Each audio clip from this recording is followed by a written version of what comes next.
Sekian, terima kasih. Baik, good. Ada lagi? Oke, tadi good ya jawabannya. Jadi kita bisa menangkap apa yang di video tadi sampaikan dalam durasi 2 menit itu good.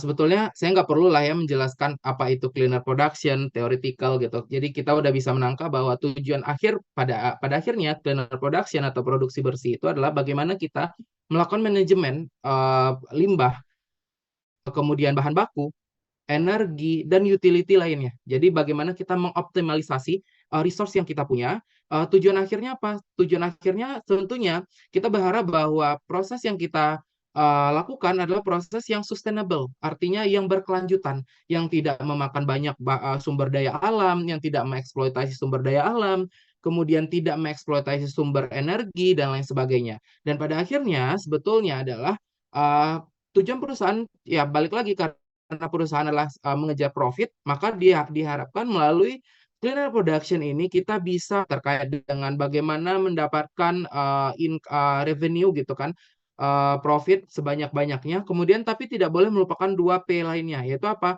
People dan juga planet. People maksudnya adalah kita bertanggung jawab terhadap sosial perusahaan, sosial kehidupan sosial di sekitar perusahaan, di sekitar pabrik. Bagaimana membangun community development, kita sebutnya ComDev. Itu bagaimana bisa meningkatkan kehidupan sosial dari masyarakat di sekitar perusahaan. Kemudian yang ketiga adalah planet. Bagaimana perusahaan tersebut didesain harus bertanggung jawab terhadap planetnya gitu. Artinya apa? Pertama, tidak boleh membuang limbah ke udara yang off spec seperti misalkan merusak lingkungan, merusak ozon. Kemudian tidak boleh melakukan atau lebih bertanggung jawab limbah ke laut, kemudian ke air, kemudian ke lingkungan sekitar dan juga ke soil. Terakhir ke soil adalah ke tanah. Nah, itu adalah prinsip-prinsip yang sebetulnya cleaner production itu inginkan pada akhirnya. Kemudian mungkin saya share lagi materinya. Sebelum saya masuk ke cleaner production, sebetulnya ada satu terminologi gitu ya, yang pionir dari apa itu produksi berkelanjutan, sustainability gitu ya. Itu ada di ruang lingkup chemical sebetulnya, chemical engineering ini. Yaitu adalah tentang principle of green chemical engineering atau green chemistry. Jadi sebetulnya si chemical engineering kita ini sebetulnya udah didesain bagaimana untuk melahirkan proses-proses yang bertanggung jawab, proses-proses yang berkelanjutan. eh Kenapa ini saya ajarkan gitu ya, dan juga relevan dengan cleaner production gitu ya, karena tadi saya sempat mention di awal bahwa kebutuhan industri, kebutuhan pabrik terkait green skill dan juga ketersediaan lapangan pekerjaan, bahkan di dalam beberapa media, beberapa tab, termasuk juga di LinkedIn, itu green job itu sudah mulai ada gitu ya. Jadi maksudnya ada satu tab yang dikhususkan untuk green job terkait renewable energy engineering, kemudian terkait greenhouse gas tadi, kemudian ada ESG, dan juga beberapa isu-isu teknis waste management dan lain sebagainya. Nah, sebetulnya itu sangat relevan dengan background kita sebagai chemical engineer seperti itu.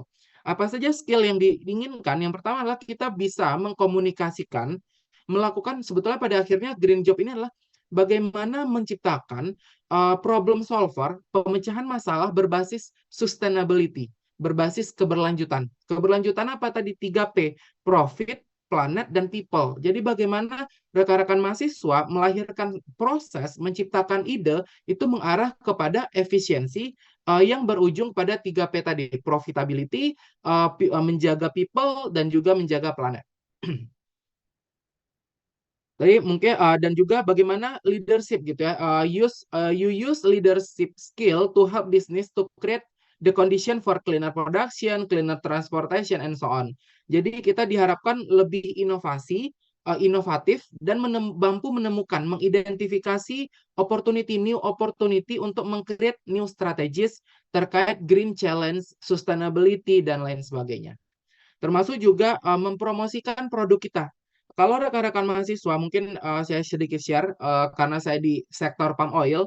Sebenarnya palm oil itu adalah sektor yang paling dibidik oleh Eropa. Kenapa? Karena palm oil itu harganya paling rendah di antara vegetable oil lainnya. Kalau rekan-rekan mahasiswa pernah bandingkan minyak jagung, minyak biji matahari, minyak apalagi vegetable oil yang diproduksi oleh negara maju gitu kan, itu nilai jualnya, harga jualnya itu selalu bisa 2 sampai 3 kali bahkan 5 kali di atas harga minyak sawit. Kenapa? Karena sebetulnya itu balik lagi kita diberkahi tuh minyak kelapa sawit itu tumbuh di beberapa negara berkembang saja dan kemudian juga yield produksi jadi yield per 1 hektar minyak yang dihasilkan itu paling tinggi di antara vegetable oil lainnya. Dan itu yang menyebabkan kenapa harga jual dari minyak sawit itu cenderung lebih rendah karena yield produksinya paling tinggi. Nah, kemudian di beberapa negara maju gitu, beberapa Eropa termasuk US itu pasti dong mereka menganggap bahwa itu sebagai penghambat ekonomi mereka. Karena produk mereka tidak kompetitif di pasar jadinya. Sehingga apa? Sehingga dilakukan black campaign. Kalau rekan-rekan mahasiswa dulu pernah bahwa palm oil itu dianggap tidak ramah lingkungan, tidak apa namanya itu merusak habitat orang utan. Kemudian juga beberapa black campaign yang dilakukan sehingga palm oil itu dinilai jelek di pasar. Dan itu sempat jatuh di sekitar 2010-an awal, itu sempat black campaign itu terjadi gitu dan menyebabkan drop pada produksi dalam negeri dan itu berimpact kepada ekonomi Indonesia tentunya dan juga terkait pasok apa namanya minyak sawit. Nah, kemudian dari situ karena ke minyak sawit ini cenderung di negara berkembang gitu ya, kita tidak diprotek dengan banyaknya komunikasi gitu kan, bagaimana mempromot produk kita ramah lingkungan gitu. Jadi sehingga black campaign itu terjadi secara masif gitu. Nah, dari awal 2010-an kemudian palm oil ini mempunyai asosiasi gitu untuk memproteksi dan bagaimana menampung untuk terjadinya untuk mencegah black campaign tersebut. Sehingga kita punya di tempat saya sendiri itu kita punya divisi terkait komunikasi dan brand dan salah satunya itu adalah terkait sustainability, terkait isu cleaner production dan juga dekarbonisasi dan banyak lain hal sebagainya. Nah, di situ dan juga sekarang ini dan tekanan global semakin tinggi untuk melakukan dekarbonisasi sehingga divisi ini semakin berkembang gitu kan. Semakin banyak termasuk juga perhitungan life cycle assessment mungkin kalau rekan-rekan mahasiswa familiar gitu terkait carbon footprint of product. Nah, itu juga kita mulai hitung, kita mulai publish dan juga bagaimana planning kita dalam menciptakan produk-produk ramah lingkungan. Kemudian saya lanjutkan di slide kedua. Nah, kenapa sih banyak isu global mengenai sustainability dan keberlanjutan itu masif gitu kan ya?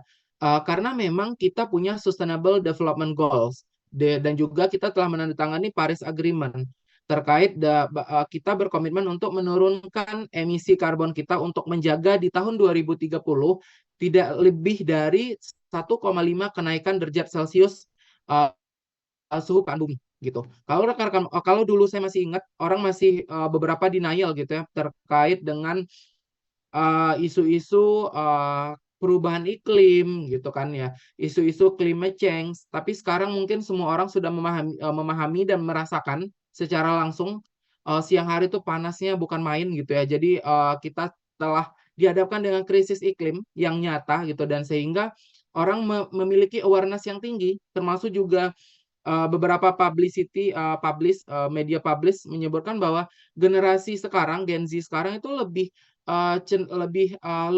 mempunyai sense bahwa terkait isu-isu sustainability sehingga mereka cenderung memilih perusahaan yang erat dan memiliki komitmen terhadap isu-isu keberlanjutan.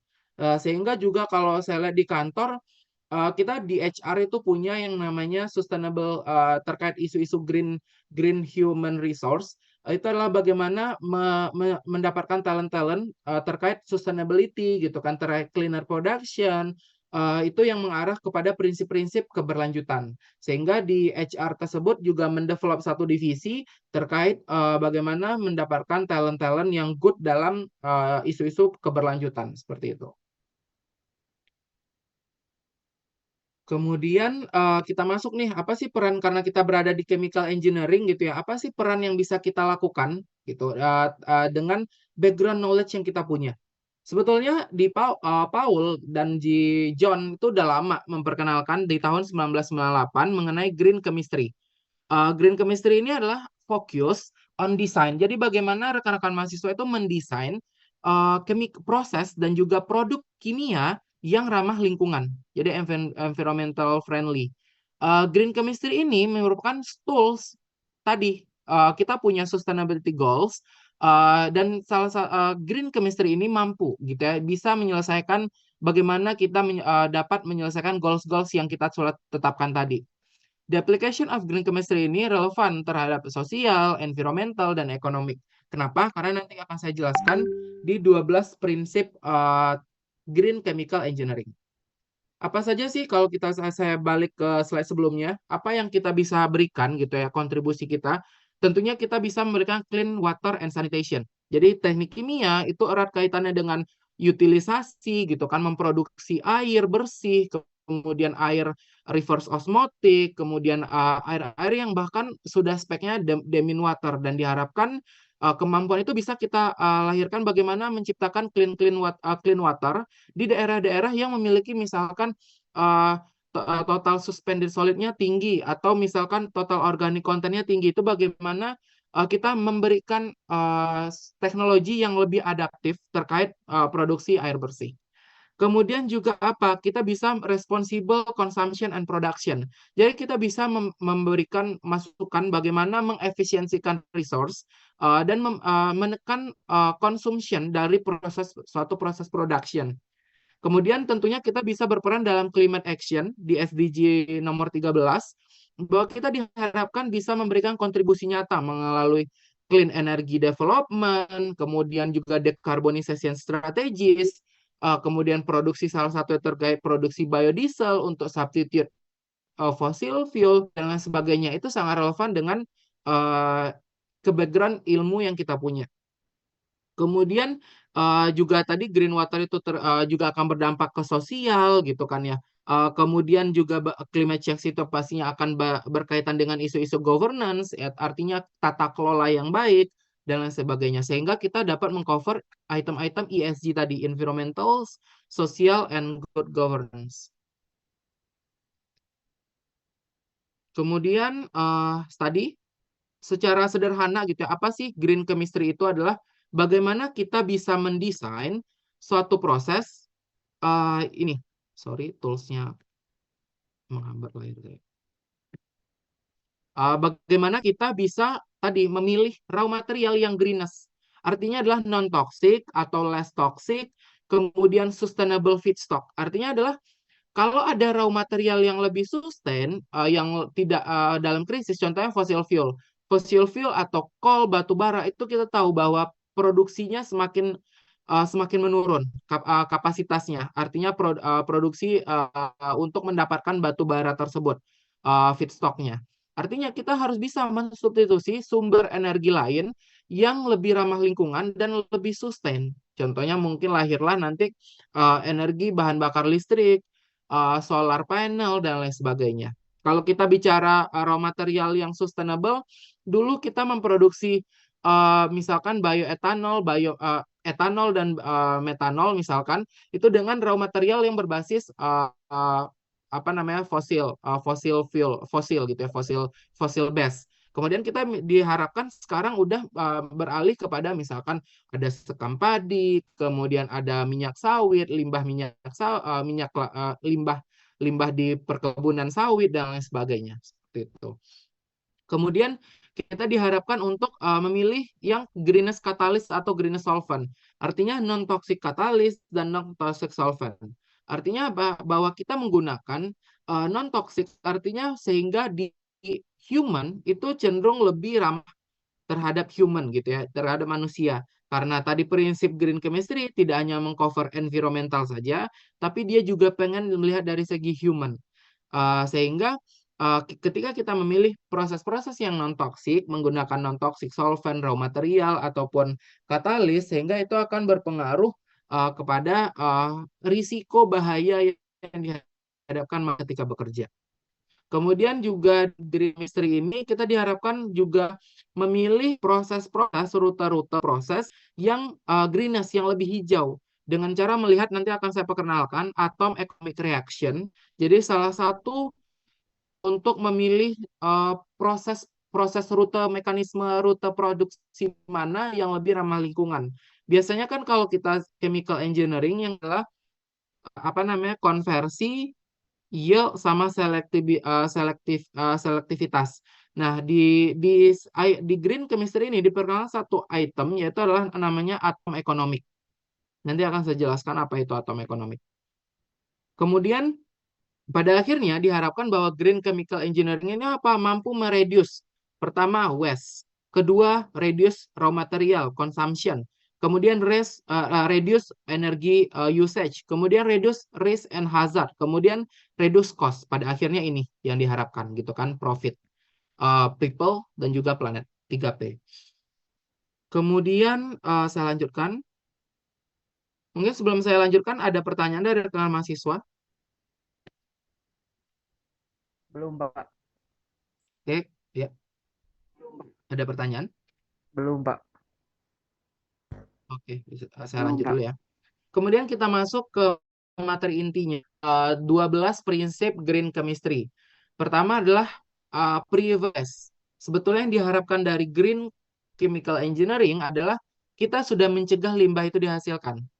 Artinya mendesain suatu proses di mana limbah tersebut dicegah, ketimbang kita melakukan treatment atau clean up waste after it generate. Jadi artinya pilihlah reaksi-reaksi kimia, pilihlah mekanisme proses, selection proses, di mana limbahnya itu sudah kecil atau zero waste sekarang tujuannya. Ketimbang memilih rute proses yang terlihat cheap, terlihat murah, tapi ternyata nanti pada akhirnya produksinya menghasilkan banyak limbah, sehingga akan ada beban biaya untuk mentreatment limbah tersebut.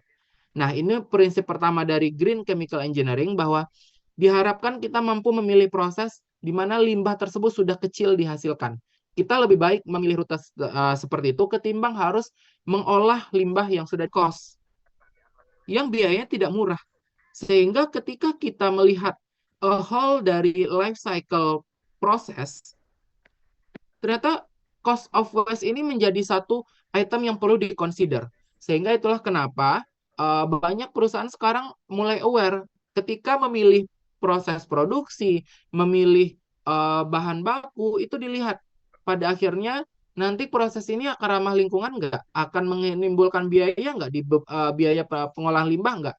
Seperti itu. Kenapa? Karena mungkin dulu ya, saya sempat meninjau gitu penggunaan dua chemical untuk waste treatment gitu kan ya, atau penggunaan di dalam produksi untuk waste. Kemudian limbah ini dulu chemical ini dulu kita bandingkan biayanya saja. Oh, harga chemical A 10.000 per kilo, harga chemical B 15.000 per kilo. Cenderung langsung biasanya orang-orang perusahaan dan juga kita sebagai perusahaan engineer, oh ya sudah, kita akan pilih 10 kilogram per kilonya tadi karena lebih murah. Tapi pada akhirnya setelah orang aware dengan life cycle assessment, kemudian cleaner production, ternyata dibandingkan kalau kita memilih rute yang menggunakan 10.000 per kilogram tadi, itu meng-create limbahnya lebih banyak gitu. Kemudian meng-create limbah lebih banyak, ternyata ada biaya penanganan limbah pada akhirnya. Sehingga total biayanya secara life cycle production itu mencapai 20.000. Sedangkan jika kita compare terhadap harga kompetitor 15.000, di mana limbah yang dihasilkan lebih sedikit, sehingga itu lebih untung, lebih murah sebetulnya. Nah, itu yang ingin di-capture oleh beberapa perusahaan. Dia tidak ingin menghilangkan komponen cost of waste ini sebagai satu kesatuan biaya produksi. Sehingga banyak proses-proses improvement sekarang itu sudah melihat Dan juga apalagi sekarang isu-isu karbon gitu ya, ada nanti kita akan menerapkan yang namanya pajak karbon. Sehingga kalau emisinya di atas rata-rata, perusahaan akan membayar pajak terkait karbon mereka gitu, karbon yang mereka lepas ke atmosfer. Nah, tentunya ini akan menjadi biaya lagi bagi perusahaan. Tentunya dengan adanya pajak karbon ini akan membooster yang namanya teknologi improvement gitu kan, proses-proses intensification, proses-proses ramah lingkungan. Kemudian cost of waste lainnya apa? Kalau kita bicara waste atau limbah gitu kan ya, tentu ini akan berkorelasi dengan namanya production loss. Karena semakin banyak limbah, itu artinya raw material inefficient, tidak efisien dalam penggunaan bahan baku. Kemudian tidak efisien dalam penggunaan energi. Kemudian banyaknya produk samping yang terbentuk, byproduct yang tidak kita inginkan.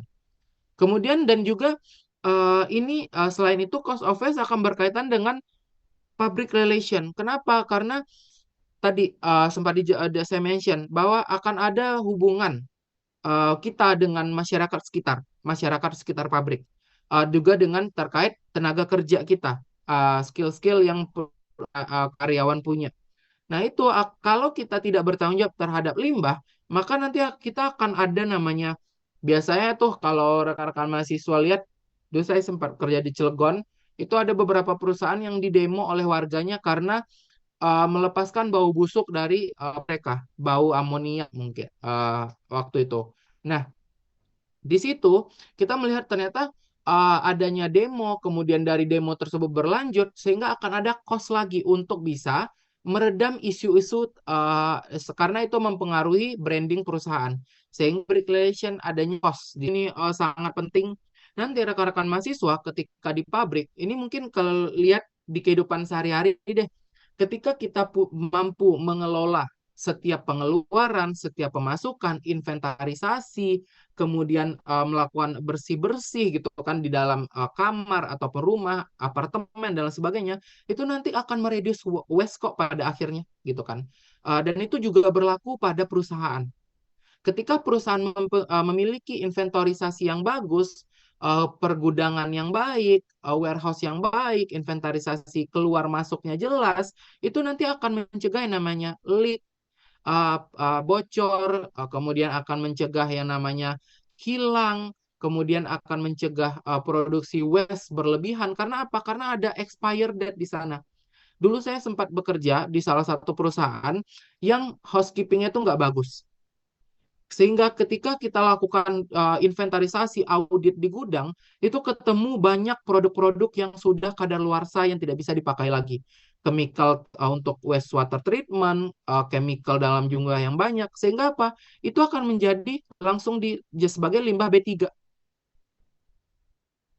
Sehingga setelah itu dilakukan yang namanya good housekeeping, first in, first out gitu. Jadi supaya barang-barang tersebut yang kita beli duluan itu yang kita pakai duluan. Sehingga nanti tidak banyak yang namanya idle di dalam warehouse sehingga menyebabkan nanti akan pada akhirnya menjadi limbah.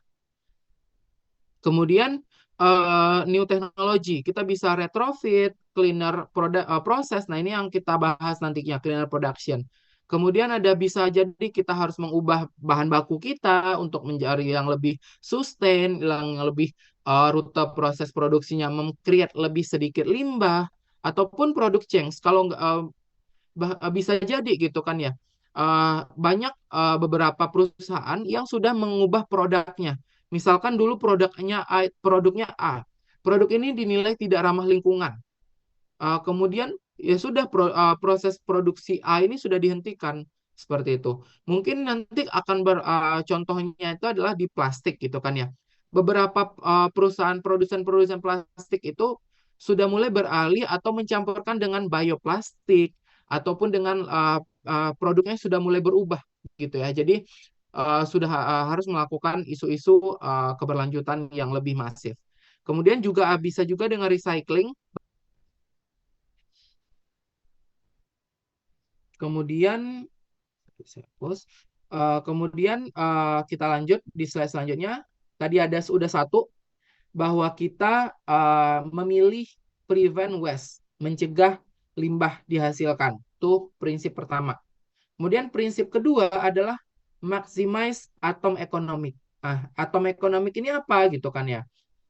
Adalah metode sintesis atau desain yang kita diminta untuk memaksimalkan penggunaan seluruh raw material yang kita gunakan untuk menjadi final product yang kita inginkan. Artinya kita diminta untuk meminimalisirkan waste generation atau byproduct yang tidak kita inginkan. Memilih alternatif rute produksi dari raw material di mana jumlah side reaction produk samping itu sedikit. Nah, atom economic itu sebetulnya sederhana rumusnya. Molecular weight dari produk yang kita inginkan per total molecular weight dari produk yang dihasilkan. Maksudnya gimana? Kenapa yang dilihat adalah molecular weight? Karena prinsip sederhananya adalah hukum kekekalan massa. Jadi pasti nanti berat molekul atau molecular weight (MW) berat atom itu akan sama reaktan dengan produk. Sehingga kalau kita atom ekonomiknya produk yang kita inginkan per total molecular weight atau MW produk total produk, maka itu akan mencerminkan seberapa besar penggunaan raw material kita. Mungkin nanti contohnya gini. 100 kita punya raw material dengan MW 120 dan juga raw material reagen 276. 276 plus 120. Itu adalah totalnya 396. Kemudian di sini juga produk. Jadi kita di atom ekonomi itu concern kepada produk. MW-nya pasti juga akan 396 gitu. Nah, di sini kita yang kita inginkan adalah si ini MEPAPHCH2 118 MR-nya. Per produk per total MR 118 ditambah 278. Sehingga atom ekonomiknya 29,8%. Semakin tinggi atom ekonomik, semakin menunjukkan bahwa kita menutilize raw materialnya semakin tinggi. Seperti itu. Sehingga atom economic mengconsider high ratio of atom utilization. Jadi atom ekonomi ini menunjukkan bahwa semakin tinggi atom economic, semakin tinggi rasio penggunaan atom dari raw material. Sehingga yang pertama kita dapat nilai di mana itu menunjukkan maksimal dalam konversi raw material. Jadi untuk mengukur seberapa efisien penggunaan raw material, yang kedua adalah meminimalisir waste emission gitu atau emisi dari limbah gitu. Nah, idealnya itu adalah zero emission, artinya atom ekonomiknya harus 100%. Tapi yang namanya 100% itu benar-benar beberapa rute produksi saja yang bisa mencapai 100%. Tapi at least ketika kita dihadapkan beberapa rute proses reaksi. Oke, kemudian kriteria for evaluation of reaction or process. Tadi sempat saya singgung bahwa biasanya kita fokus ke konversi, selectivity, yield, gitu kan ya. Nggak masalah, tapi setelah perkuliahan ini kita fokus ke satu lagi, yaitu adalah atom ekonomi.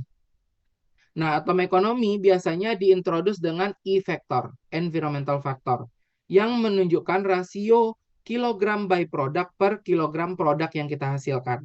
Sehingga ada best practice yang muncul, E-factor untuk oil refining itu kecil dari 0,1, bulk chemical 1-5, fine chemical 5-50, dan farmasi 25-100. Nah, ini nanti akan bisa benchmarking terkait misalkan, oh kalau di PT saya oil refining E-factornya 0,15. Artinya ada something masalah dalam raw material efisiensi, pemanfaatan resource dari raw material. Entah itu prosesnya tidak berlangsung ideal, tidak berlangsung sebagaimana mestinya, sehingga menghasilkan byproduct yang lebih tinggi. Of course, the atom economy concept should not replace considering yield tadi isolasi terhadap kemudahan produk tersebut, purity requirement, tapi atom economy ini perlu ditambah menjadi additional consideration dalam memilih rute proses. Jadi tetap kita harus consider yang pertama adalah yield, purity-nya bagaimana gitu kan ya. Jangan sampai dengan berlandaskan atom ekonomi kita memilih rute proses produknya cuman purity-nya 95, sedangkan require kita 97. Nah, itu salah gitu kan ya. Jadi kita tetap based on quality, tapi bisa menambah consider atom ekonomi sebagai add value dari produk kita. The economic of chemical production are changing. Kenapa? Tadi saya sempat mention bahwa kita sekarang ini dihadapkan dengan tekanan global bahwa akan ada yang namanya environmental cost, treatment, effluent treatment cost, waste cost, dan lain sebagainya. Sehingga itu mempengaruhi chemical production cost. Nah, kalau kita lihat yang paling signifikan itu dilihat dari sektor farmasi deh. Farmasi tersebut eh, treatment cost mereka itu hampir 50% dari biaya production cost. Bayangkan, untuk mengolah limbah yang dihasilkan untuk membuat obat, mereka butuh 50% dari cost production cost-nya. Sehingga artinya apa? Itulah kenapa biaya obat itu mahal. Kemudian yang kedua, akan sangat disayangkan gitu kan ya. Kita memilih rute proses di mana kita banyak membebankan duit kita habis untuk mengolah limbah. Sehingga karena perubahan ekonomi dari nilai produksi chemical itu berubah, sehingga orang mulai mengconsider dan menerapkan prinsip-prinsip dari green chemical engineering. Walaupun sebetulnya prinsip ini tuh sudah lama berkembang. Kemudian tadi contoh gitu ya, uh, ada raw material gitu. Kita mau memproduksi maleic anhidrat, bisa menggunakan dua rute. Yang pertama rute benzen C6H6, dan juga bisa menggunakan rute N-butan C4H10 dengan reaksi ada dua ini. Kira-kira nih, saya pengen rekan-rekan mahasiswa memberikan ide deh, memberikan gagasan. Kira-kira kalau ada dua rute ini, mana sih akan rekan-rekan mahasiswa pilih untuk dijalankan untuk mengembangkan proses deh. Taruhlah rekan-rekan mahasiswa mau bangun pabrik nih. Rekan-rekan mahasiswa akan dihadapkan dengan dua rute ini, benzen dan N-butan. Kira-kira mana yang akan consider rekan-rekan mahasiswa pilih dalam membuat produksi untuk malaikat hidrat? Ada memberikan opini?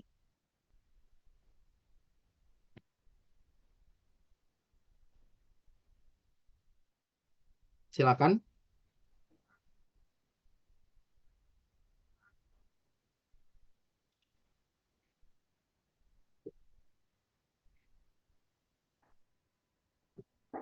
Gimana?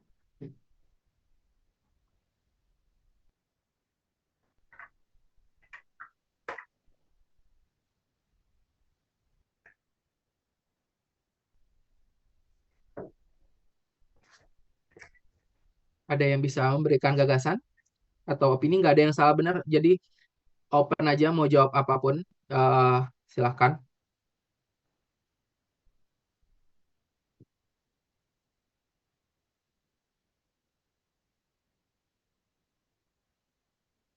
Ini ada yang open mikrofon. Arga Surya, silakan.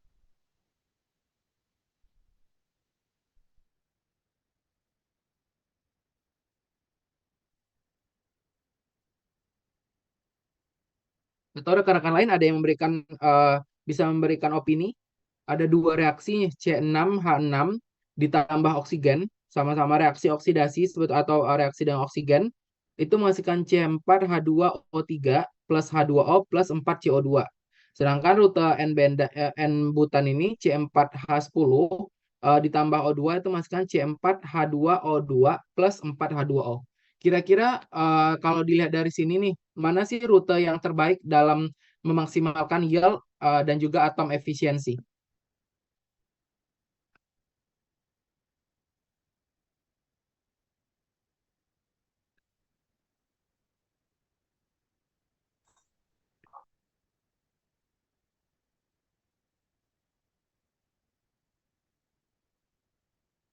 Ada yang bisa jawab?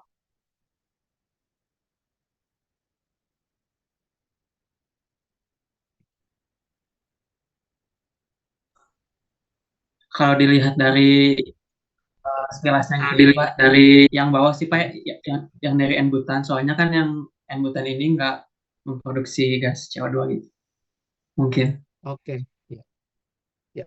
Oh, betul ya. Jadi jawabannya betul. Tapi mungkin lebih pede gitu ya jawabnya ya. Tadi jawabannya sebenarnya betul simpel gitu kan ya. Kalau kita lihat rute tadi, kalau kita juga menghitung ini MR-nya 18 gitu kan, dan kalau kita tanpa kita ini deh kalkulasi, sudah jelas pasti akan kita pilih N sampingnya cuman air gitu kan ya. Sehingga kalau kita isu terkait waste treatment-nya bagaimana nanti? Oh, kita cuma mentreatment air kok.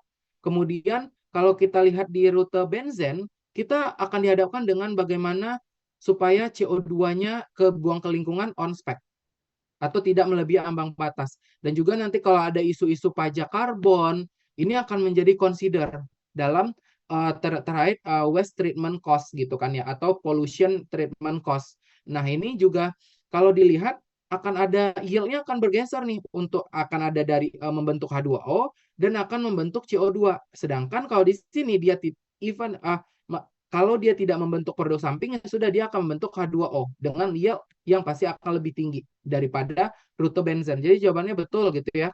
Kita lebih baik untuk memilih rute yang kedua seperti itu.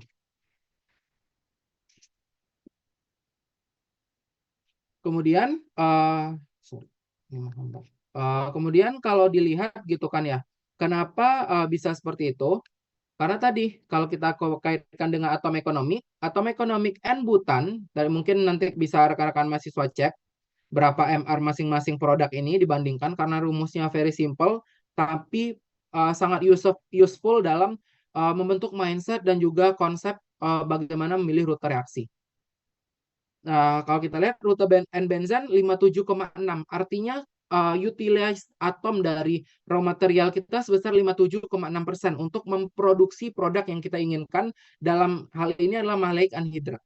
Sedangkan rute benzen itu 44,4. Nanti bisa dibandingkan, yield-nya pasti akan lebih tinggi rute N-benzen, rute N-butan gitu. Sehingga N-butan ini akan prefer lebih baik digunakan ketika rute benzen untuk memproduksi maleic anhidrat.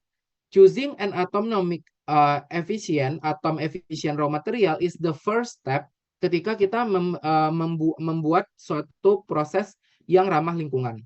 Itu.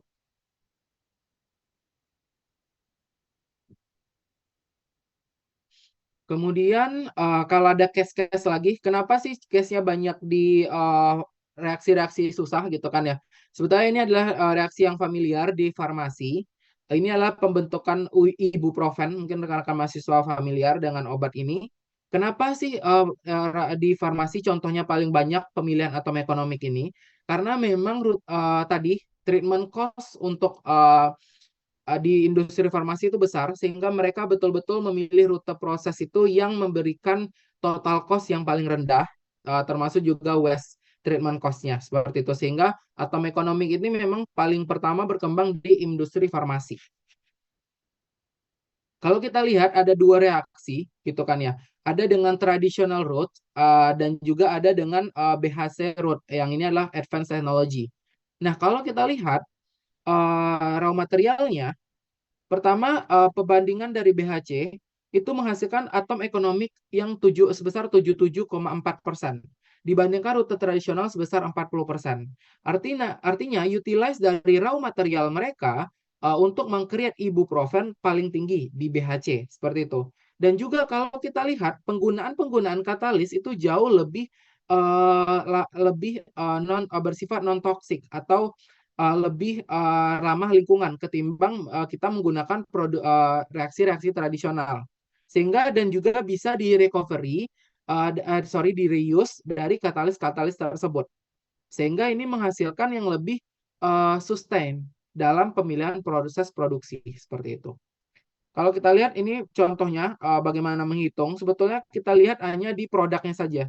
Produknya itu ada di molecular weight-nya, formulanya, sehingga nanti total produknya total MR-nya adalah 206 per ibuprofen, itu MR ibuprofen per ibuprofen, ditambah waste-nya adalah dari proses produksi menghasilkan C2H4O2 dengan MR 60.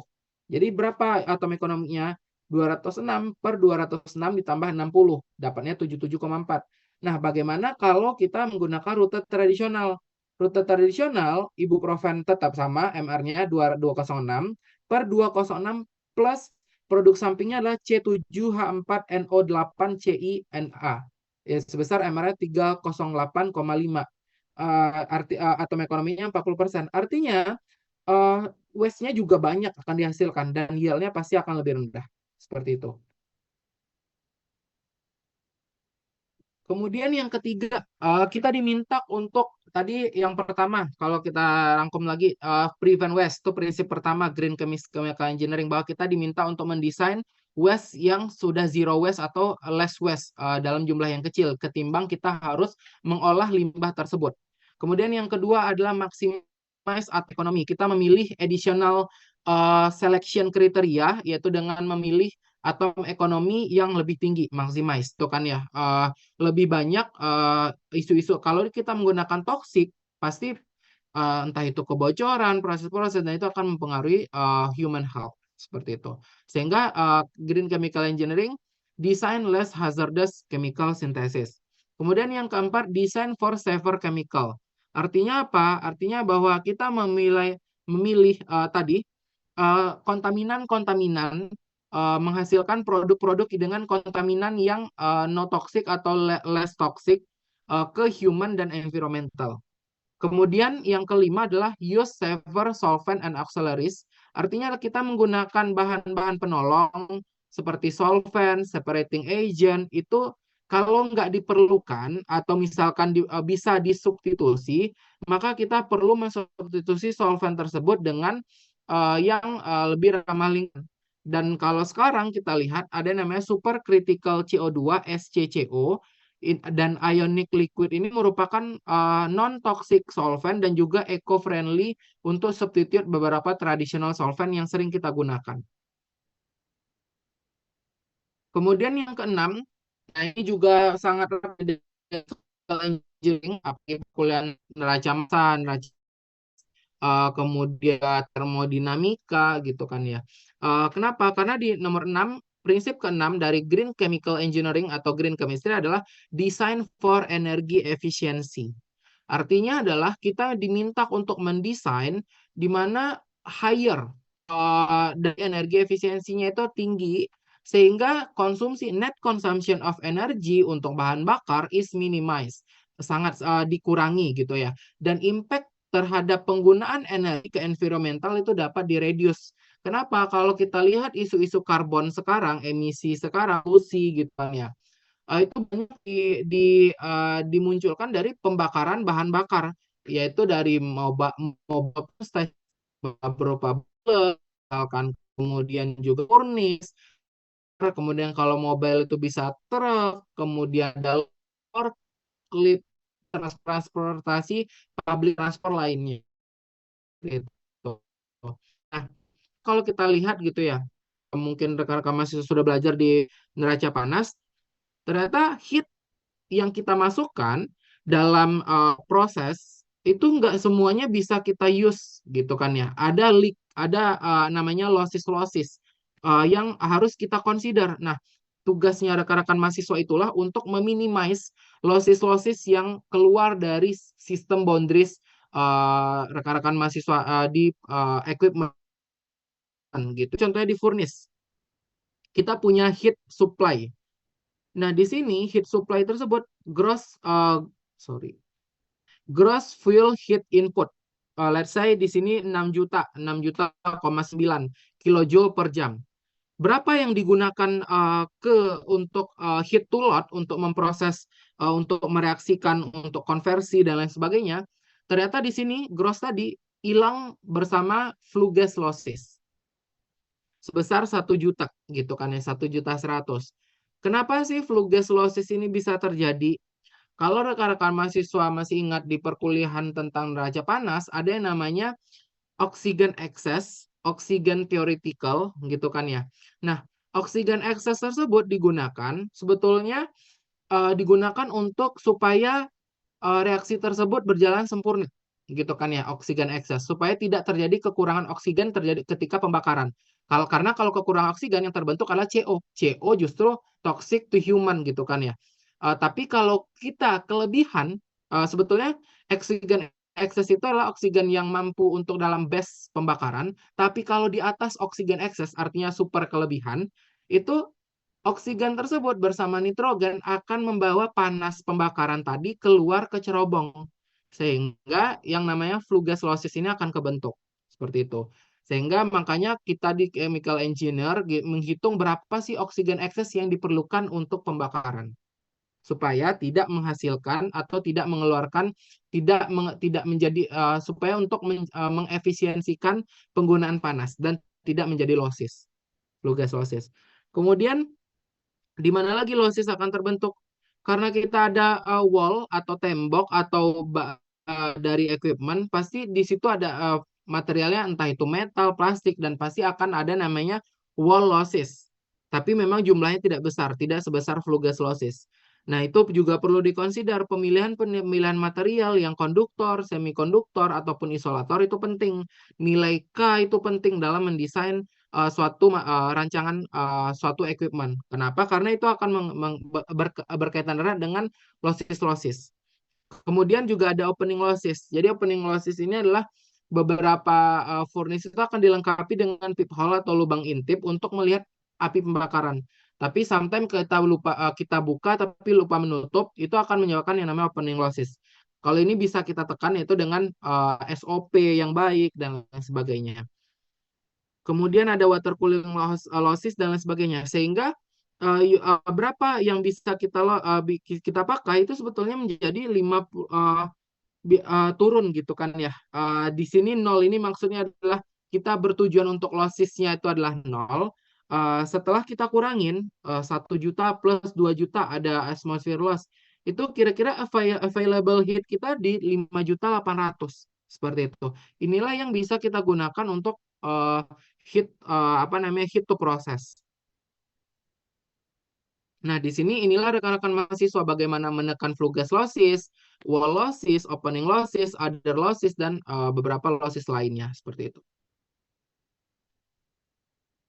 Kemudian kalau kita bicara mengenai industrial practice for energy efficiency, beberapa perusahaan itu sudah mengadap yang namanya energy management system di dalam ISO 50000 series.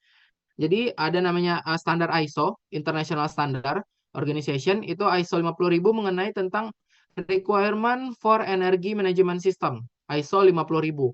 Ini nanti akan dilakukan yang namanya audit energi.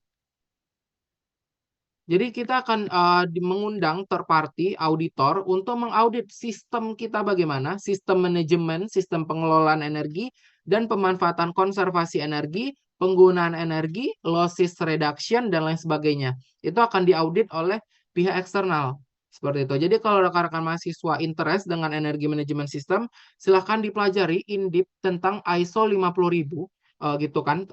Jadi ada requirement terkait bagaimana mengukur penggunaan energi, pengukur losses, menghitung konservasi energi, pemanfaatan energi, waste to heat energi, waste to heat, waste to energy, recovery energy, pinch technology, dan lain sebagainya.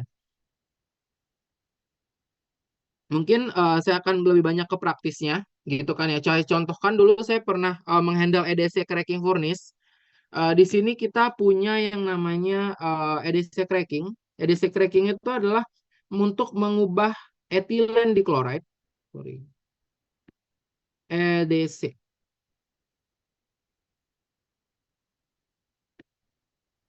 Oke. Di sini di sini feed masuk EDC berupa gas ethylene dichloride. Itu masuk, kita akan lewatkan ke dalam yang namanya plug flow reactor atau di dalam coil. Jadi sepanjang ini akan ada 2 coil, pas A, pas 1 dan pas 2, dan akan keluar masing-masing itu produk. Nah, sepanjang dari di pipa tersebut, si gas tadi itu akan diradiasikan dengan panas bahan bakar, di mana masing-masing jarak. Jadi kalau rekan-rekan mahasiswa ini, setiap temperatur, setiap di panjang pipa itu ada beberapa temperatur indikator. Ini adalah parameter yang kita gunakan untuk mengkontrol proses. Kenapa? Karena harus ada tren temperatur yang diinginkan. Kenapa? Karena kalau dia di bawah, yield produknya akan turun. Tapi kalau dia di atas, byproduct formation, di sini contohnya butadian itu akan tinggi. Sehingga kita harus mengikuti tren temperatur sepanjang coil tersebut supaya untuk memaksimalkan yield dan untuk mereduce byproduct yang terbentuk karena akan berpengaruh ke proses destilasi selanjutnya. Nah, untuk itu banyak temperatur tiap berapa meter itu dipasang indikator, temperatur indikator untuk melihat berapa temperatur yang diinginkan, kita inginkan. Nah, dari situ dan panas tersebut disuplai dari bahan bakar yang kita kontrol bahan oksigen eksesnya itu melalui indikasi di 211 di mana di sini ada di AR 2115 ini. Di biasanya oksigen akses itu 2-4% gitu kan ya. Nah, di gas ini dia sampai 10. Artinya kalau dia sampai 10 itu pasti flue gas di sini ini akan gede heat losses-nya. Nah, nanti akan kita buktikan seberapa gede dampaknya heat losses ini kepada penggunaan energi. Nah, kalau kita tadi menggunakan yang namanya energy management system, ya berdasarkan ISO 50001, kita akan diminta untuk membuat persamaan. Ini pertama statistik, mungkin kalau rekan-rekan mahasiswa sudah belajar, untuk melihat tren analisis dan meng-create fungsi Y terkait, di sini adalah terkait fungsi konsumsi energi dan produksi. Kita masukkan data aktual, ternyata didapat persamaannya adalah 0,9113x plus 1319,6, di mana tingkat kepercayaannya R kuadratnya adalah 0,89. Nah, berarti persamaan ini bisa kita gunakan. Artinya, berapa produksi produk yang kita hasilkan, segitulah konsumsi energinya. Ini kita modelkan gitu ya. Supaya untuk melahirkan yang namanya best load trend. Artinya kalau dia di bawah ini atau di atas ini perlu kita evaluasi. Something wrong dan why. Nah, ini tugas chemical engineering untuk mendefine kalau ada deviasi-deviasi dalam proses tersebut.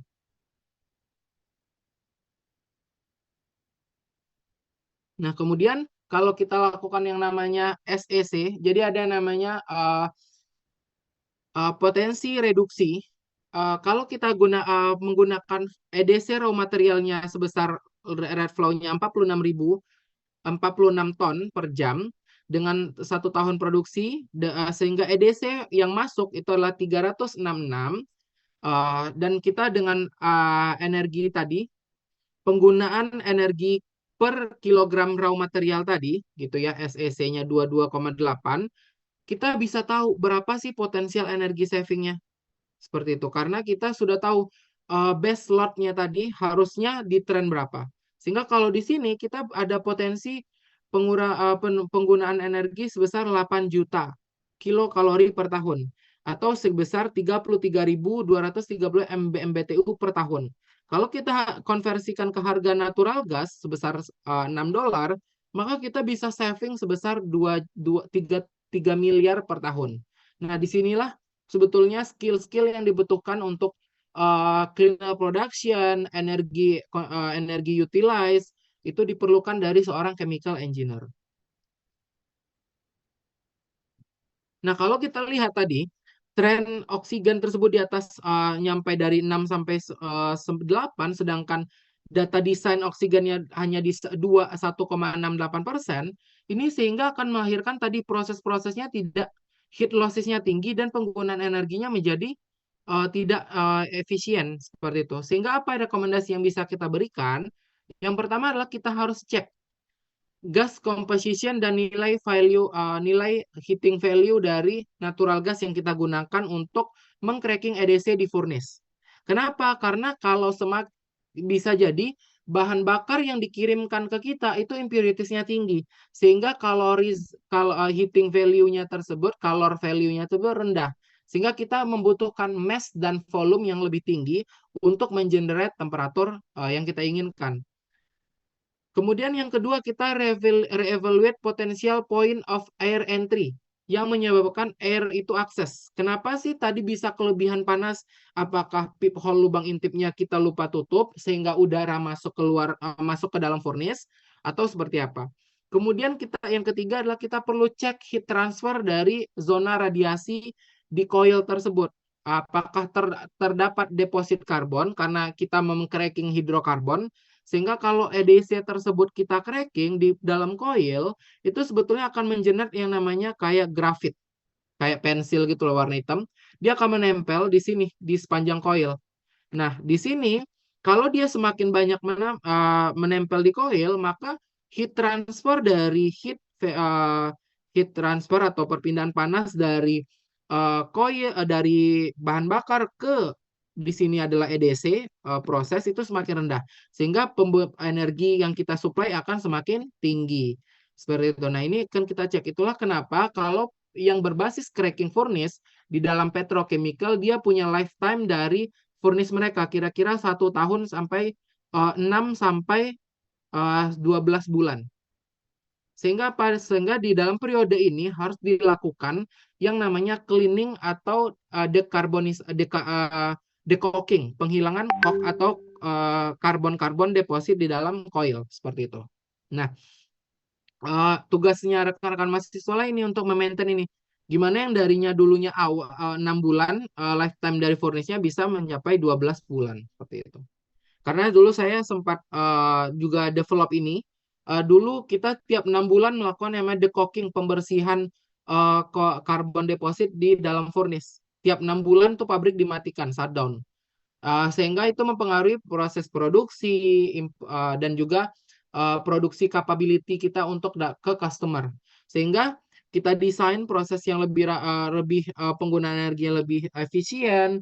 Kemudian juga proses tersebut ini yang saya cek tadi 3 poin tadi, sehingga umur si furnace tersebut bisa dari 12 bulan. Sehingga kita shutdown-nya bisa 1 tahun sekali saja. Dan selain itu juga pentingnya mencek quality dan purity dari EDC yang masuk. Kenapa? Karena kalau tinggi impurities yang masuk raw materialnya, depositnya akan cepat terbentuk. Seperti itu.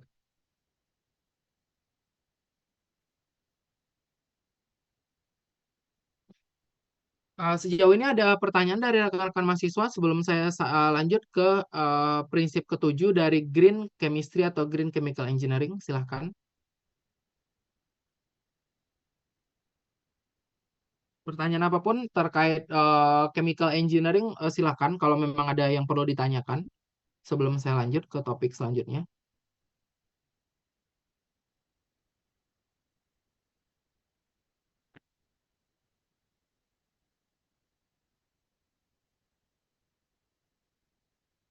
Ada pertanyaan? Oke, jika tidak ada bisa saya lanjut. Kemudian prinsip ketujuh adalah kita diminta untuk use renewable feedstock tadi. Prinsip ketujuh, kenapa kita diminta renewable feedstock? Supaya proses kita itu bersifat berlanjut, keberlanjutannya itu ada gitu ya.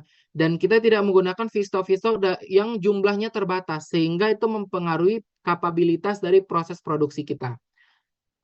Contohnya sekarang ada yang biochemical, biodiesel, bioetanol, dan lain sebagainya gitu kan ya. Sebetulnya itu semua merujuk kepada untuk substitute limited feedstock untuk ke arah renewable feedstock berbasis biomass seperti itu ya. Karena biomass dia bisa di-renew.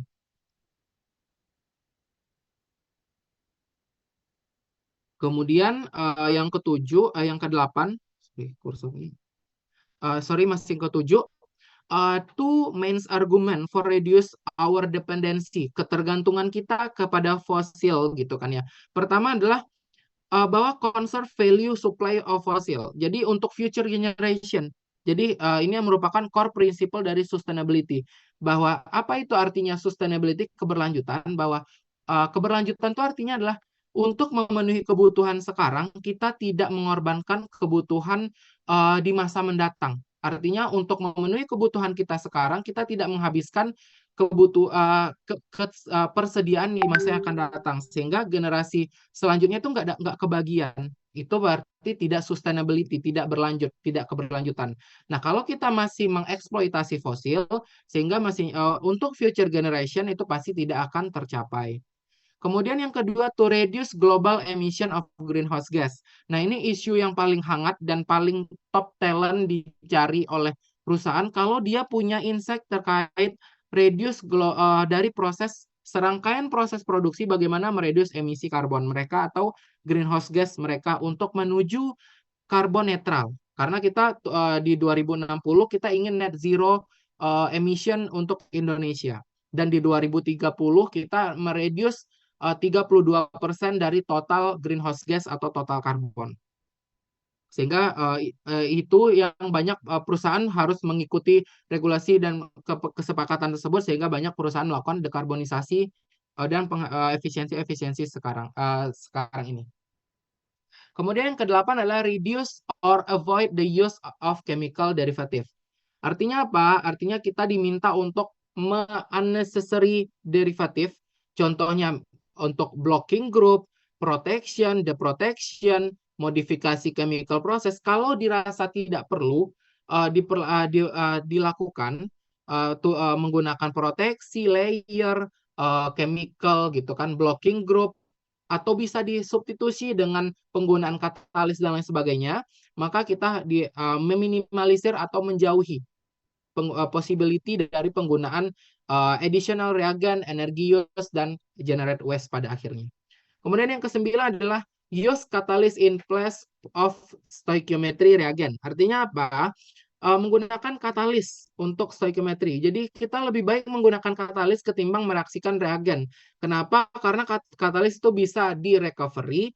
Kemudian katalis juga biasanya dan pada umumnya katalis itu akan menurunkan kondisi operasi yang awalnya pressure tinggi menjadi pressure medium, temperatur tinggi menjadi temperatur medium. Sehingga apa? Energi requirement untuk proses itu akan juga menurun. Kemudian yang ke-10, design chemical to degrade after use. Sehingga kita diminta untuk kalau menggenerate ke produk kimia atau produk-produk turunan kimia yang bisa didegradasi.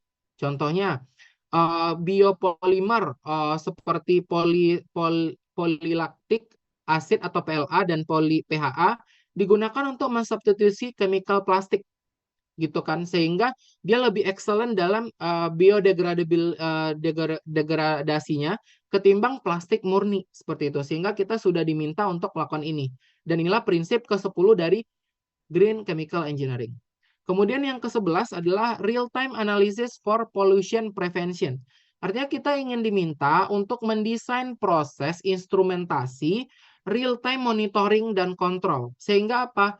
Kemungkinan dia lepas ke atmosfer, kemungkinan losses energi itu bisa kita kontrol real time analysis. Action yang dilakukan engineer itu secara real time dan langsung. Karena kalau prosesnya nunggu hasil lab, nunggu validasi lab itu lama. Untuk mencek di lab untuk gas kromatografi dan gizi dan lain sebagainya itu butuh waktu. Sehingga kalau kita mengandalkan proses-proses yang tidak real time, itu action kita akan lama dan itu banyak terjadi gitu di industri. Kita butuh kenapa waste-nya belum kita injek pH adjustment? Karena hasil labnya masih nunggu 2 jam lagi sehingga kita baru bisa action 2 jam lagi. Sehingga itu menyebabkan yang namanya proses tersebut sudah berjalan dulu menghasilkan generate banyak waste, mengenerate banyak polusi ke udara dan lain sebagainya. Sehingga prinsip ke-11 adalah real time analysis for pollution prevention.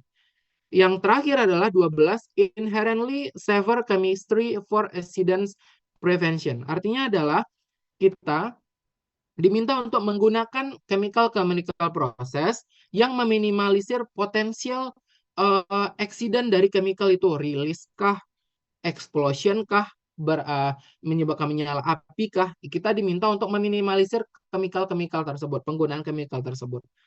Nah, itulah prinsip 12 tadi. Kalau ada yang bisa ini nggak menyampaikan secara apa saja sih yang diingat dari 12 prinsip tadi dan yang paling berkesan dan paling berimpact terhadap perkuliahan yang rekan-rekan mahasiswa lalui dari semester 1 sampai 5.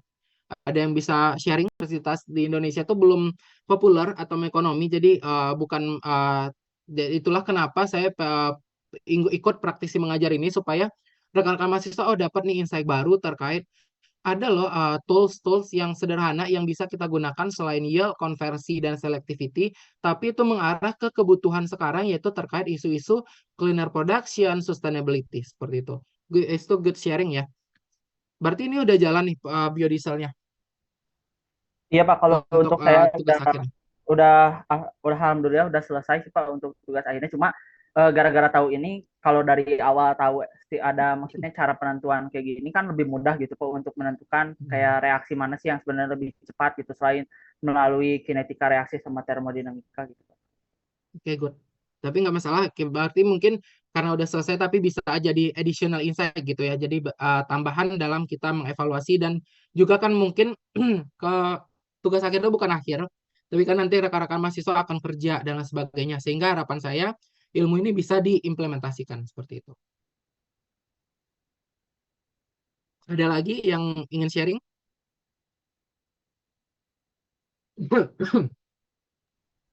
Saya izin sharing, Pak. Iya, boleh. Ketertarikan tadi dari pembahasan greenhouse gases. Soalnya Hmm. waktu internship pernah dapat tugas khusus pengkajian greenhouse gases terhadap pemakaian batu bara. Terus Di pabrik apa ya? Di sebenarnya tertarik industri di apa? Sorry. apakah Di industri apa ya? industri gula? Oke, good. Kan berarti kan event gula aja udah isunya terkait karbon gitu kan ya, greenhouse gas dan lain sebagainya. Oke, Iya. lanjut. Mm-mm. Terus punya keinginan lebih buat mempelajari greenhouse gases.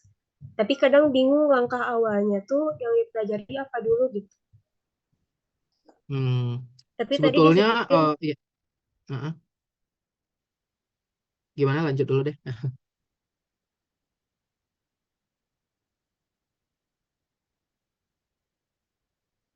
Gimana tadi? Sorry, kepotong.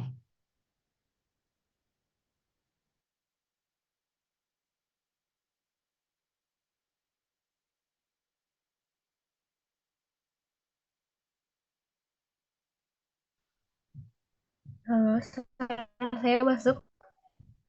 Ya, masuk. Tadi tuh suka punya ketertarikan di GHG.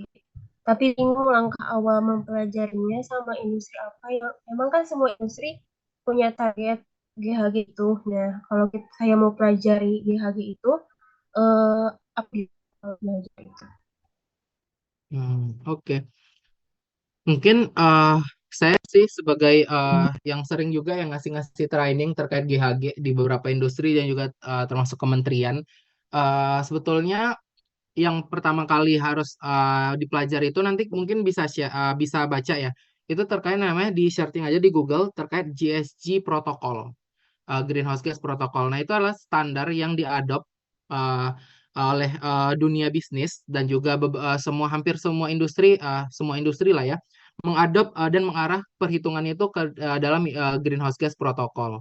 Sehingga itu nanti rekan-rekan mahasiswa akan mempelajari bagaimana sih cara mengumpulkan data, kemudian menghitungnya, kemudian improve cara perhitungan dan lain sebagainya. Dan itu eh, sebetulnya beberapa saya lihat itu banyak orang menganggapnya itu di background teknik lingkungan gitu kan ya untuk menghitung greenhouse gas. Tapi pada akhirnya perusahaan itu menyadari bahwa harus ada nih orang yang jago ngitung proses konversi energi tadi batu bara ke dari tonjol nilai heating value terkait energi dan lain sebagainya dan ternyata itu relevan ke teknik kimia sebetulnya terkait perhitungan-perhitungan greenhouse gas seperti itu. Nah, justru ini menjadi peluang baru nih dalam rekan-rekan mahasiswa melakukan yang namanya perhitungan bagaimana cara menghitung emisi karbon. Kenapa? Karena hampir semua topik itu mengarah ke perhitungan greenhouse gas pada akhirnya. Contohnya ketika melakukan penghematan energi, nanti berapa sih reduksi greenhouse gas akhirnya, kemudian nanti substitusi bahan baku, berapa reduksi greenhouse gas yang bisa dilakukan. Hampir semua dari siklus proses produksi itu nanti akan dikaitkan dengan penurunan emisi, termasuk juga memilih supplier. Supplier ini ternyata emisi yang dibawanya lebih rendah daripada supplier B. Itu juga sudah masuk di dalam industri yang namanya selection, supplier, and procurement. Seperti itu. Jadi isu-isu greenhouse gas ini merupakan peluang bagi rekan-rekan mahasiswa untuk memperdalam. Tadi bagaimana step awalnya? Step awalnya adalah pertama pasti harus mengerti proses dulu, which is itu di orang chemical engineering harusnya sudah proven dengan yang namanya proses kimia, proses konversi gitu ya. Sehingga kita nggak ada halangan untuk mempelajari proses. Yang kemudian adalah tadi mulai dengan membaca Greenhouse Gas Protocol. Di situ akan dikasih guidance bagaimana menghitung dari perhitungan-perhitungan dan apa yang harus diketahui dari sumber-sumber emisi, mengidentifikasi sumber emisi di perusahaan. Tadi kalau sempat di-mention menghitung di coal. Kalau kita bicara bahan bakar coal, maka kita akan butuh yang namanya nanti komposisi gas karbon konten ya. Kemudian karbon konten tersebut akan kita konversi berapa menjadi CO2-nya. Nah, itu melalui serangkaian proses yaitu yang kita pelajari sebetulnya. Kita akan menghitung dari volume ke persen massa butuh dikonversi dari data density dan juga heating value seperti itu. Jadi mungkin bisa diperdalam dan mungkin kalau tertarik gitu ya nanti bisa kerjasama juga dengan Politeknik Bandung mungkin mengadakan workshop. Saya open sih kalau memang ada workshop karena memang saya beberapa ke kampus juga mengadakan pelatihan workshop terkait perhitungan emisi karbon dan juga di bulan Juni itu sudah mulai jalan juga. Jadi feel free sih kalau memang ada dari kampus ataupun dari organisasi atau departemen gitu ya untuk melakukan yang namanya workshop dan lain sebagainya. Mungkin itu ada lagi pertanyaan lanjutan atau dari rekan-rekan lain ada pertanyaan?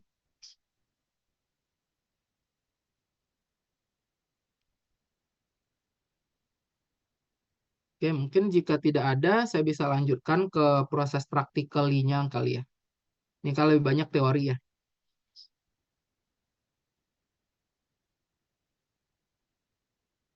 Oke, terima kasih sama-sama. Nah, saya mungkin bicara cleaner production program in palm oil refinery. Contoh yang beberapa saya jalankan dan dapat award juga dari eksternal terkait program cleaner production.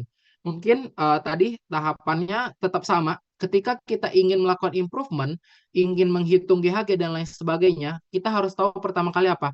Gimana proses produksinya, itu harus tahu. Jadi, kalau kita ingin menyusun cleaner production, kita harus make sure bahwa pemahaman kita terkait proses produksi di sini di sini palm oil itu berjalan dengan utuh dan lancar dan paham betul masalahnya seperti itu. Sehingga kita dalam menyusun strategi keberlanjutan, strategi improvement, strategi cleaner production itu menjadi lebih tepat sasaran seperti itu. Mungkin sebelum saya mulai ke cleaner production-nya, saya ingin jelaskan prosesnya dulu. Mungkin saya share video ya, biar nggak bosan.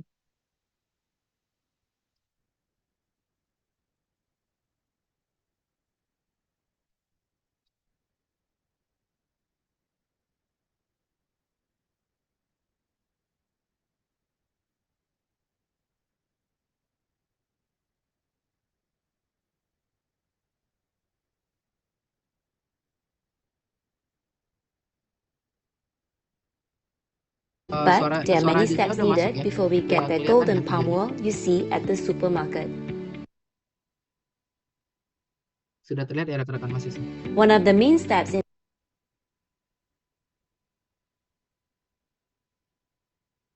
Oke, saya putar ya. palm oil is in many everyday foods, including cooking oils and margarines. But there are many steps needed before we get the golden palm oil you see at the supermarket. One of the main steps in this long process is palm oil refining. At palm oil refineries, several processes take place to purify the crude palm oil or CPO before it is ready for distribution. Let me take you through how it happens. Firstly, CPO is transported from the mills to our refineries using trucks or ships. The CPO is pumped from the trucks and ships using pipelines into storage tanks at the refinery. CPO is separated based on its quality. The quality of the CPO is checked based on 3 parameters: free fatty acids, moisture and impurities, deterioration of bleachability index. The lower the value of this tree, the better the quality of the CPO. This determines how the oil will eventually be used, whether it is for food or biodiesel. Next is the degumming stage. CPO is heated under vacuum and phosphoric acid is added to separate the gums, which are impurities that will be removed in the subsequent bleaching stages. We then add bleaching earth to absorb all color pigments in the oil. Then, the oil is sent for filtration to remove the bleaching earth. At this point, we will have bleached palm oil. Next, we remove the odor and free fatty acids from the bleached palm oil through deodorization. The oil is heated and the vapor, which is also known as palm fatty acid distillate or PFAD, is removed. The oil is now known as refined bleached deodorized palm oil or RBDPO. The PFAD byproduct can be used for biodiesel and oleochemical production. Some of the RBDPO is sold to customers who use it as industrial frying fat. The bulk of it now undergoes fractionation, where the oil is gradually cooled and passed through membrane filters. A portion of it will crystallize upon cooling and become solid. This is known as palm stearin and is sold as margarine, shortening, or oleochemical feedstock. Another portion stays as liquid, and this is known as palm olein, which is cooking oil. Now that you know more about the refining process, visit our website to learn more about how other stuff works in the palm oil industry.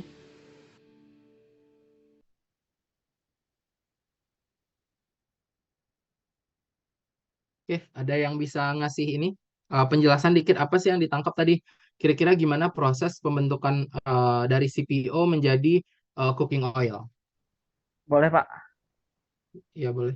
Eh, Baik Pak, kalau tadi dari video itu biasanya dari upstream itu dikirimkan gitu Pak. Biasanya udah dalam bentuk CPO, biasanya pakai kapal tanker atau pengiriman lewat jalur darat gitu Pak. Terus selanjutnya secara singkat itu masuk proses ke refinery gitu Pak. Di refinery itu dihilangkan gamnya, getah, terus juga dihilangkan eh wah, dihilangkan getah, terus juga diambil impuritiesnya Pak, terus lanjut lagi ke proses deodorizer gitu ya Pak. Nah dari deodorizer itu lanjut ke proses fraksinasi gitu. Dari fraksinasi dipisahkan menjadi dua fasa, fase padat menjadi stearin, fase cair menjadi olein gitu Pak. Lalu oleinnya itu biasanya dipakai untuk minyak goreng sehari-hari gitu. Untuk stearinnya biasanya untuk kebutuhan margarin, shortening dan sebagainya. Good, sangat cepat ya nangkapnya ya, bisa memahami gitu kan ya proses-proses benar ya. Jadi tadi ada beberapa proses. Jadi dari awalnya CPO, mungkin saya balik ke share screen saya. Sudah kelihatan ya slide share-nya.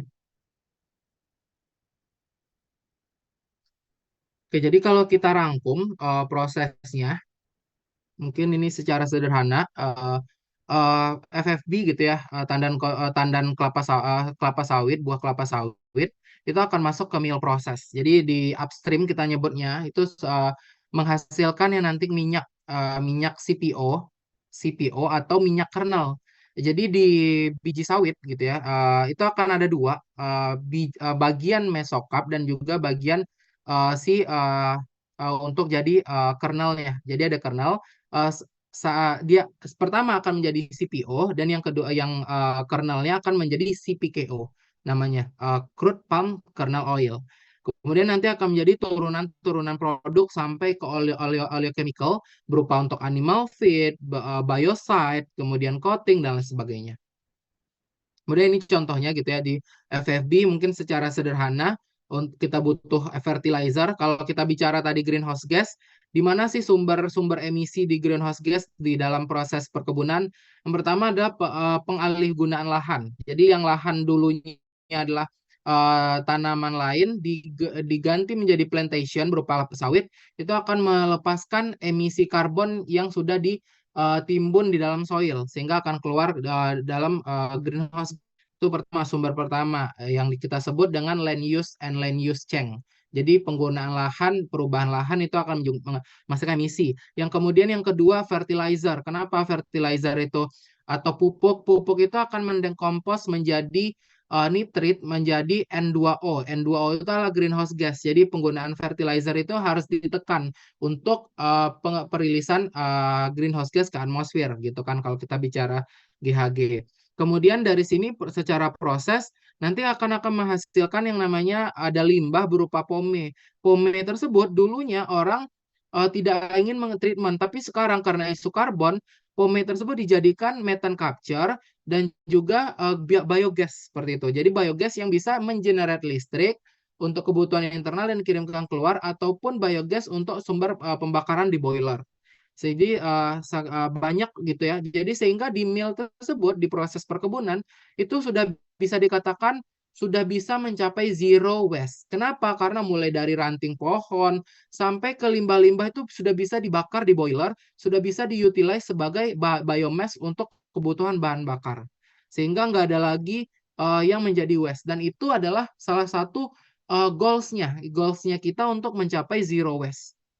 Kemudian tadi dari situ tadi di refinery akan ada proses secara mungkin saya jelaskan dulu secara overview bahwa apa sih proses bisnis di palm oil? Palm oil itu punya refinery. Refinery akan memproses CPO, ini bahan baku CPO menjadi produk RBDPO. Itu ini kepanjangan refine, bleach, deodorize, palm oil. Artinya sudah murni. Ini biasa digunakan untuk industri-industri turunan di oleochemical dan lain sebagainya. Pergunaan ini juga termasuk PFAD, palm fatty acid distillate, ini produk samping.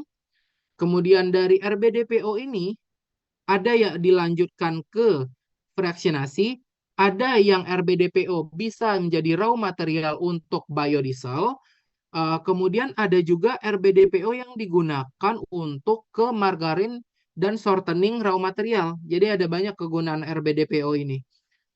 Dan juga kalau dia fraksionasi akan terpisah tadi seperti yang dijelaskan rekannya, akan terpisah menjadi fase cair kita sebut olein dan fase padat disebut stearin. Ini juga bisa menjadi raw material biodiesel. Kemudian olein akan bisa dijual, olein dan stearin ini juga bisa dijual ke customer ataupun bisa dijadikan raw material biodiesel ataupun bisa juga untuk campuran di margarin dan shortening. Kemudian olein dan sebagian olein itu dilanjutkan ke proses filling dan warehouse untuk packaging, lahirlah yang di branded di supermarket.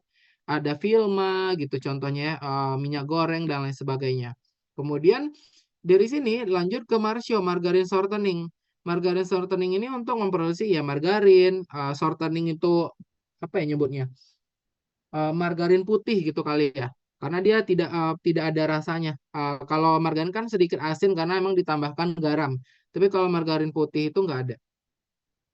Kemudian ada proses CBS dan IE, ini adalah PKFAD dan juga ada CPKO basisnya yang tadi palm kernel dari kernel. Sebetulnya ini ada dua rute, ini CPKO, ini yang kernel gitu kan ya, yang bawah. Nah kernel ini dia akan masuk ke plan KCP dulu untuk memproduksi CPKO dan PKE. PKE digunakan untuk raw material untuk pakan ternak, ataupun bisa untuk jadi bahan bakar, CPO bisa untuk customer juga, atau diteruskan ke CBS dan IE. CBS dan IE itu akan menghasilkan produk namanya CBS itu cocoa butter substitute. Jadi pengganti cocoa. Kenapa cocoa itu? Cocoa kalau rekan-rekan mahasiswa pernah nyicip branded coklat yang lumer di mulut, enak rasanya, itu sebetulnya bukan kok pure cocoa atau kopi. Kenapa? Karena sifat kopi tersebut nggak lumer. Sifat kopi tersebut padat. Mungkin kalau yang sering di bakery ada buat kue gitu ya. Coklat yang seutuhnya itu adalah yang benar-benar 100% coklat. Yang dia keras, padat, yang kita harus diiris dulu sampai dia bisa jadi padatan-padatan kecil. Dan itu super keras. Sehingga kalau dimakan sebagai camilan tuh nggak mungkin cocoa itu tersebut digunakan. Nah, palm oil lah yang mengenerate itu cocoa butter substitute. Jadi kalau mungkin kayak brand Silver Queen, Cadbury, yang dia kalau kita masukkan ke mulut tuh lumer di mulut, itu sebetulnya bukan bukan kopi, tapi itu adalah palm oil sebetulnya, yaitu adalah melalui proses CPKO tadi, palm kernel tadi dijadikan CPKO, CPKO dimasukkan ke dalam plant yang namanya cocoa butter substitute, lahirlah produk pengganti coklat seperti itu. Itulah kenapa banyak diproduksi digunakan oleh B2C kayak misalkan roti kemudian juga beberapa pastry-pastry itu menggunakan yang nama cocoa butter substitute. Jadi prosesnya secara overall CPO ditransport bisa via truk, bisa via kapal, kemudian akan diseparate berdasarkan quality, melihat free fatty acid-nya, moisture-nya, kemudian juga Dobby untuk kemampuan dia di bleach gitu kan ya. Kemudian di sini di CPO akan masuk ke storage. Storage setelah melakukan quality check akan masuk ke proses degumming. Degumming ini menggunakan tambahan fosforic acid, PA, fosforic acid untuk menyerap gam-gam tadi. Setelah itu keluarlah produk yang namanya DPO, degumming palm oil. Artinya sudah melalui proses degumming. Kemudian masuk ke proses bleaching. Bleaching dengan tambahan bleaching earth. Bleaching earth itu adalah absorban dari bentonite atau tanah liat seperti clay, memang activated clay, untuk absorb all color pigment di dalam oil. Sehingga produknya itu sudah turun tuh warnanya. Dari yang awalnya kuning kecoklatan menjadi kuning gitu ya. Nah, dari sini kita menggunakan bleaching earth. Nah, dari sini bleaching earth itu akan menjadi spent bleaching earth. Nanti akan diolah karena kita nggak boleh dong masukkan minyak ada impurities di dalam cooking oil. Nanti akan masuk ke beberapa tahapan filtrasi sehingga spent bleaching earth ini keluar atau kita sebutnya SBE. Kemudian setelah itu keluar yang namanya DBPO, degum bleach palm oil, gitu kan ya. Kemudian masuk ke deodorize atau di proses refinery-nya. Kemudian di deodorize ini untuk memisahkan secara destilasi FFA, free fatty acid, dan juga produk utamanya. Produk utamanya apa? Setelah keluar deodorize menjadi RBDPO, refined bleach deodorized palm oil. Nah, ini artinya dia sudah melalui proses deodorize dan produk sampingnya berupa PFAD, palm free fatty acid, bisa untuk biodiesel ataupun oleochemical. Kemudian dari sini masuk ke proses fraksionasi, fraksi padat stearin dan fraksi cair olein. Olein ini di packaging menjadi minyak goreng seperti itu. Ini proses. Jadi di sini ada apa sih potensial yang bisa dilakukan untuk apa namanya cleaner production. Jadi di sini ada proses CPO wash. CPO wash itu adalah untuk mencapai quality yang kita inginkan. Beberapa CPO itu kita washing terlebih dahulu dengan RO water. Di sini masuk static mixer, kemudian dibiarkan mengendap sehingga nanti akan terbentuk yang namanya ditarik oleh dimasukkan ke separator, kemudian dia akan menjadi sludge tank, dan juga di sini di dryer ini akan menjadi produk ini akan menjadi impuritiesnya kebuang, dan di sludge tank ini nanti akan dari separator ini akan masuk ke sludge tank, dan yang produknya itu akan masuk ke di storage, dan kita tambahkan citric acid, kemudian disebut dengan CPO after waste, atau biasanya disebut dengan masih CPO sih nyebutnya, tapi dengan quality yang sudah bagus. Nah, sedangkan di sludge ini adalah limbah-limbah hasil pencucian CPO tadi, sehingga ini yang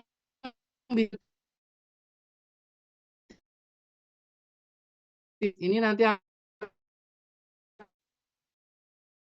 akan saya jelaskan. Sludge washing ini menjadi bahan bakar pengganti kol seperti itu. Nah, kemudian apalagi yang bisa kita manfaatkan yaitu adalah karena kita punya limbah tadi, kita punya proses di bleaching. Jadi ini perubahan warna gitu ya, dari yang awalnya kuning kecoklatan melalui proses degumming, bleaching, filtration, akhirnya keluar RBDPO de kuning seperti itu, dan PFAD seperti ini warnanya. Nah, selama proses bleaching kita perlu kuantiti yang besar untuk menggunakan absorban, yaitu berupa bleaching earth dari dia harus difiltrasi dan keluarlah spent bleaching earth yang besar, yang banyak. Sehingga ini kalau kita keluarkan, ini harus menjadi limbah B3, di mana treatment cost-nya itu tinggi. Seperti itu. Sehingga kita harus bisa mengutilize ini menjadi sesuatu yang bermanfaat. Ini prosesnya secara in-depth, detail gitu ya. Jadi ada CPO masuk ada bleaching earth nanti akan masuk keluar di bleacher, di sini akan keluar di filtrasi, spent bleaching earth gitu ya.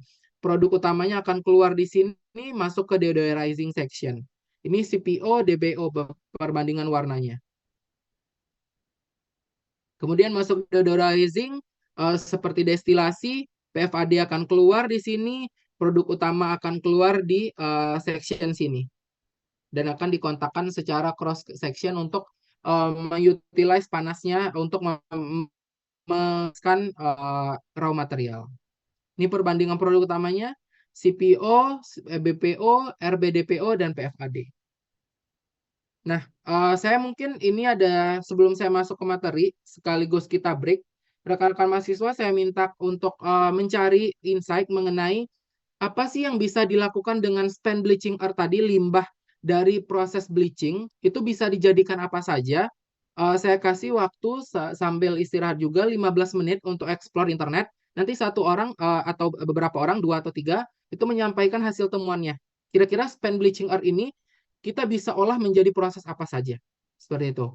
Mungkin ini spoiler, jadi bisa untuk semen, nanti brick, dan beberapa feedstock untuk biolubricant dan lain sebagainya, bioorganic potensial untuk pemanfaatan spent bleaching earth limbah ini.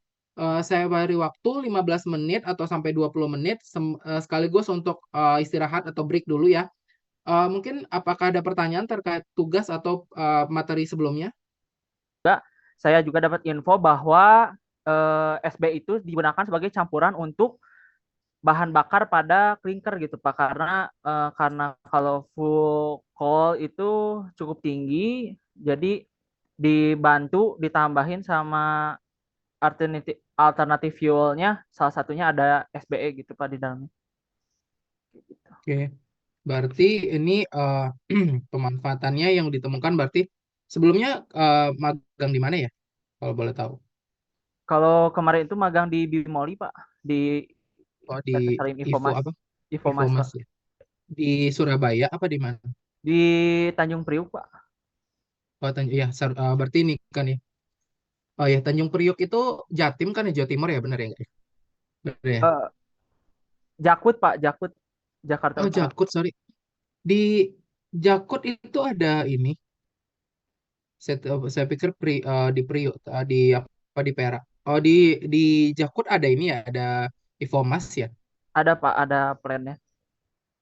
Hmm, Dekat ini Pak, dekat yang pembangkit listrik Marunda. Di Jakarta Marunda Utara. bukan ini. Bukan Pak, Oh, ini Pak dekat terminal Tanjung Priuk Pak. Dekat oke. ya terminal Tanjung Priuk. Oke. Jadi kalau ditemukan di sana berarti dia dijual ke third party gitu. Sebetulnya bukan dijual sih. Kita yang bayar justru sebetulnya. Karena kita mengolah. Jadi makanya kalau bisa ya mengutilize, kalau suatu perusahaan itu bisa mengutilize internal, maka dia pasti akan dapat reduce cost di sana. Dan juga kenapa kalau memang sebagai bahan bakar, kenapa tidak digunakan langsung di bahan bakar internal seperti itu. Jadi itu bisa jadi bahan eksplorasi tuh buat rekan-rekan semuanya. Nanti kira-kira kalau misalkan ada suatu waste, apakah memang bisa nggak dibuat fasilitas di internal? Seperti itu gitu kan.